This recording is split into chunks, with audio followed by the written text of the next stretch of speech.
তো এভরিওয়ান, কেমন আছেন সবাই? আশা করি সবাই ভালো আছেন। আজকে আপনাদের সাথে খুব সহজে কিভাবে পুডিং বানাবেন সেটা শেয়ার করব। প্রথমে গ্যাসের চুলা দিলাম, এবার পাত্রে দুধ ঢেলে নিলাম।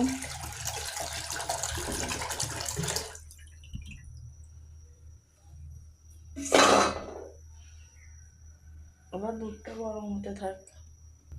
পুডিংটা একটু সুস্বাদু করার জন্য আমি কিছু গুঁড়ো দুধ ঢেলে দিলাম।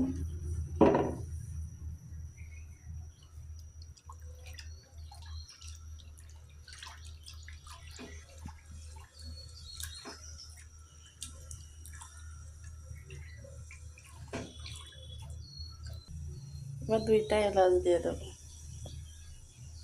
এবার দুধটা একটু জাল হলে আমি এক কাপে অল্প একটু চিনি দেবো। যে যেমন মিষ্টি খান সেই অনুপাতে চিনিটাই দিতে পারেন। এবার চিনি দিয়ে আমি একটু ভালোভাবে নেড়ে নেবো।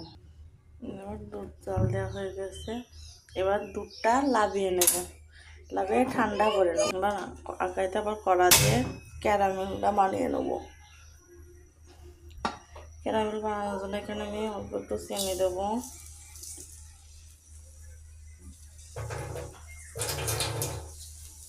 আর সামান্য একটু পানি। এবার ভালোভাবে নেড়ে নেব।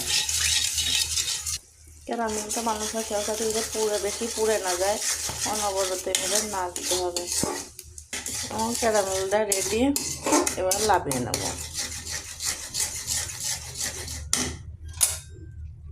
আমরা সিলভারের টিফিনটা বাটিতে ক্যারামেলটা লাভিয়ে নিয়ে এভাবে করে নিলাম।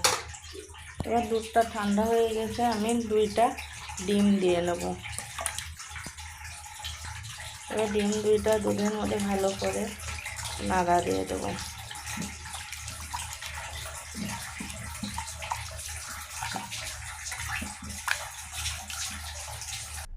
এবারে এটা দিয়ে কিন্তু ওটা ছেঁকে নেব।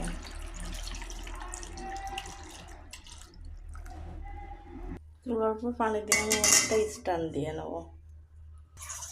ঢেলে আমি একটু পানি দিয়ে নেব। বেশি পানি আবার দেবো না, যাতে টিফিন খায় বাটে করে। এবার 20 থেকে 25 মিনিট পর ফিরে আসি। টিফিনটা রেডি। এবার এটা 1 ঘন্টার জন্য ডিপ ফ্রিজে রেখে দেবো, যাতে সুন্দরভাবে পরিবেশন করা যায়।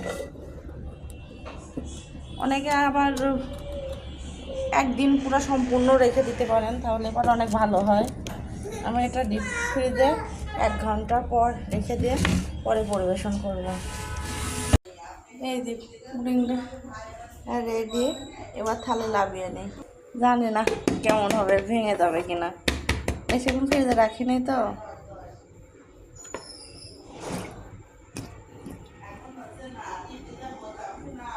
এই যে আমার পুডিংটা রেডি। আর পুডিংটা কেমন লাগলো সবাই জানেন। আল্লাহ হাফেজ।